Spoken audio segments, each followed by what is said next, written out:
Hello, आप सब कैसे हैं? जी हाँ, आप समझ गए होंगे सामान देखकर कि हम आज कैंडल्स बना रहे हैं।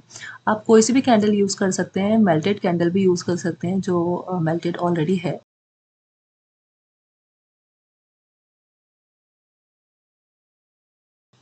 गोल्डन स्पार्कल को अभी स्प्रिंकल मत कीजिएगा, नहीं तो ये कैंडल्स के नीचे बैठ जाएगा।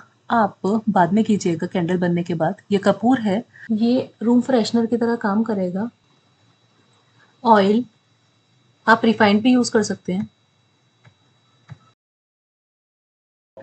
ये कैंडल्स की बातियाँ हैं जो मैंने निकाल के बोल में रख ली थी। इन बातियों को दिए में खड़ा करके रखे है क्योंकि मैंने लटा के रखा था जिससे मेरी दिया आधा ही जला। ये जमा हुआ ग्लिटर है इसलिए बाद में डालिएगा। ये देखिए फूलों में तड़का लग गया है इसलिए आप लिक्विड जब ठंडा हो जाए उसके बाद ही फूल डालिएगा। ग्लास बोल में ऑयल डालना बहुत ज़रूरी है। आप रिफाइंड भी यूज़ कर सकते हैं जिससे आपकी कैंडल यूज़ हो जाने के बाद आसानी से निकल जाती है। आप 2 कैंडल के बातियों को एक साथ ट्विस्ट कीजिएगा और फिर उसके बाद इनको डायरेक्ट यूज़ मत कीजिएगा क्योंकि मैंने यूज़ किया तो वो दोनों अलग हो गई थी। तो आप क्या कीजिएगा, बाती बनने के बाद आप इसको लिक्विड में डालिए, निकालिए, फिर सॉलिड होने दीजिए, फिर डालिए, फिर निकालिए, फिर सॉलिड होने दीजिए। 2-3 बार कीजिएगा और आपका दिया बहुत लंबे टाइम तक चलेगा। अब थोड़े फूल और स्प्रिंकल डाल लेते हैं।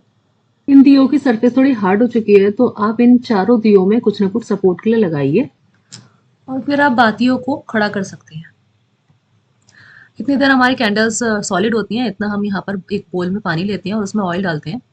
मैंने यहाँ पर नॉर्मल पॉलिथीन के कुछ स्क्वायर पीसेस काट के रखे थे, लेकिन आप जो है वो नॉर्मल पॉलिथीन ना लेकर आप कोल्ड ड्रिंक की बोतल लीजिएगा और उसके स्क्वायर पीसेस कीजिएगा और उसमें बहुत छोटा ही होल कीजिएगा। मैंने यहाँ पर बहुत बड़े होल कर दिए इस पॉलिथीन में और जिसकी वजह से मेरी बातियाँ जो है वो डूब रही थी। बाती को पॉलिथीन में लगाइए। बाती का 60% पार्ट ऊपर रखिएगा पॉलिथीन के और बाती का 40% पार्ट पॉलिथीन के नीचे रखिएगा।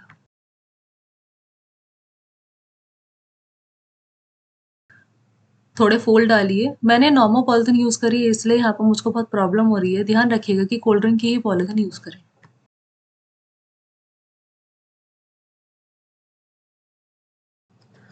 ऑयल 1 इंच तक डालें, नहीं तो आपकी बातियाँ पानी पी लेंगी और वो जलेंगी नहीं। ये हमारी वाटर कैंडल्स भी रेडी हो चुकी हैं। कुछ ग्लिटर डालते हैं। Now it's the final look. देखिए कितना प्यारा लग रहा है। वाटर कैंडल्स भी और नॉर्मल कैंडल्स भी। मैंने बाद में रोज़ और ऐड करी है इसमें। रोज़ आप बाती के साइड में ना रखकर थोड़ा दूर रखिएगा उनसे, नहीं तो ये जल जाएंगे। तो ये सब बातें हैं आपको कैंडल्स बनाते हुए ध्यान रखनी चाहिए। Thank you for watching. इस तरह की सिमिलर वीडियोस देखने के लिए मेरे चैनल को लाइक कीजिए, शेयर कीजिए, सब्सक्राइब कीजिए। आपको वीडियो कैसी लगी मुझे कमेंट ज़रूर कीजिएगा। आप कोई चीज़ बना रहे हैं और आपको बनाने में प्रॉब्लम हो रही है तो प्लीज़ मुझको कमेंट में लिख दीजिएगा। मैं उस पर वीडियो ज़रूर बनाऊँगी कि किन इसको बनाते टाइम किन-किन बातों को ध्यान में रखना चाहिए और किन बातों को अवॉइड करना चाहिए। Thank you for watching. अपना ध्यान रखिए, मुस्कुराते रहिए, टेंशन ना लीजिए, जस्ट चिल। Bye bye.